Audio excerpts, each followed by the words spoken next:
I got laid off on January 12, 2024 on a H1B visa. I had seen so many people getting laid off, heard so many people getting laid off, but never in my life thought that it will happen to me. But when it happened, the whole world turned upside down. But after 68 days after I was laid off, I got an offer letter. Having been in this journey for almost 3 months, I thought I had to make a series of videos explaining the journey of an Indian immigrant on H1B visa in USA. So what are the struggles, what are the challenges that a H1B visa holder faces in USA after a layoff?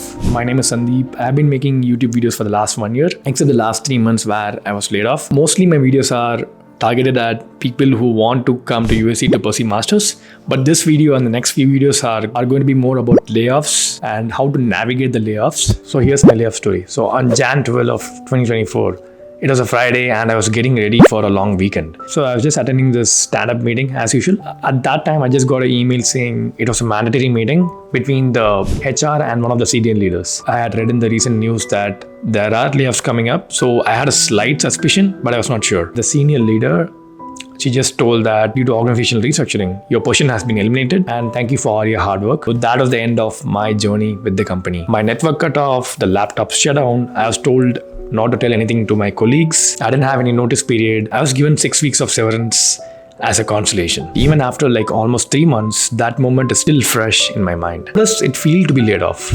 The first thing what I felt was I was feeling a lot of vulnerability.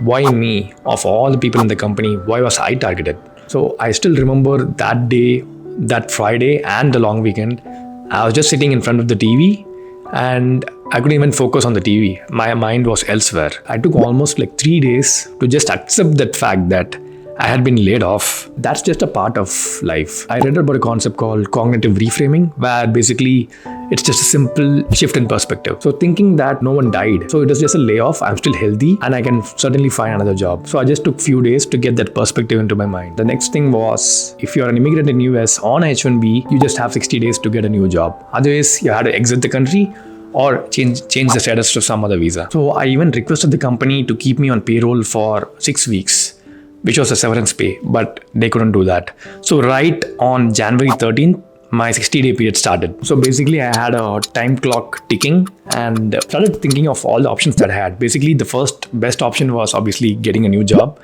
The other option was go back to my home country, get a job and then come back. And the third option, which I was still hesitant, was changing my status to a B2 visitor visa, which will kind of give me 6 months to stay in US and continue to look for jobs. The next step what I did was I consulted with an attorney and luckily I got a free 1-hour consultation provided by my company. So I clarified all my questions and at the end of that consultation, it was clear that the B2 option was a safe option. So at least I had the breathing space. I did not need to find a job in 60 days. And the other big takeaway was the attorney told that the next job doesn't need to be a dream job.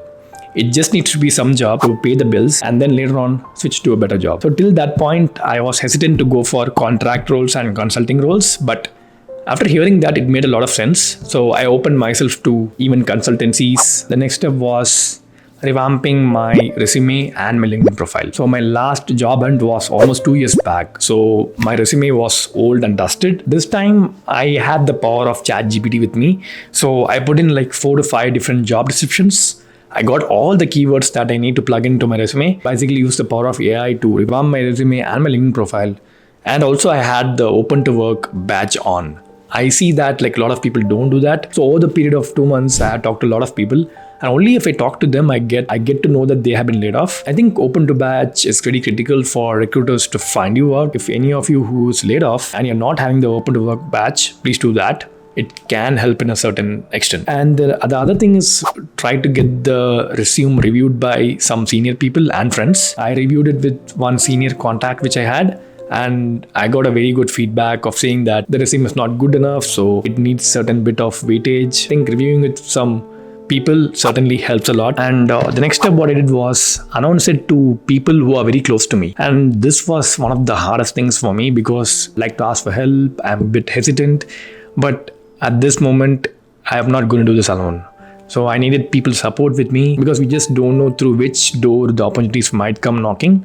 So I try to reach people first who are close to me. Having moral support from friends and family is going to be a big pillar through these tough times. So I did that. Then the other thing which I did was I had to openly announce it on LinkedIn, because I realized the fact early on that LinkedIn is the tool that is going to get me a job. So if I don't announce it on LinkedIn, then I'm making a big mistake. It might feel a bit embarrassing to let people know that you had been laid off, because we don't know what they might think of us. But I just got over that fear and I put myself out there on LinkedIn. So I created a big post saying that I was laid off. Please reach out to me if you have any opportunities in your network. I think that's another thing which people don't do. Please post on LinkedIn, because I'm speaking from my experience. Posting on LinkedIn has helped me a lot. It has got me a lot of interviews. So basically, by the time I did all of this, my entire 1 week of the grace period was gone. I just had around 50 days left to find a job to stay in US. I think this is a good place to end this video. I still have a lot to talk about. This video is more about my mindset and my approach in the initial 1 week to 10 days. So the goal of this series of videos is to at least help a few people come out of layoffs in a much more positive manner. So I'm going to make videos in the next few weeks too. And in that video, I'm going to cover more about the strategies I used, the tools I used, what worked versus what did not work, and what actually got me interviews. Certainly keep following me. See you again soon with another layoff video. Until then, bye from Sandeep.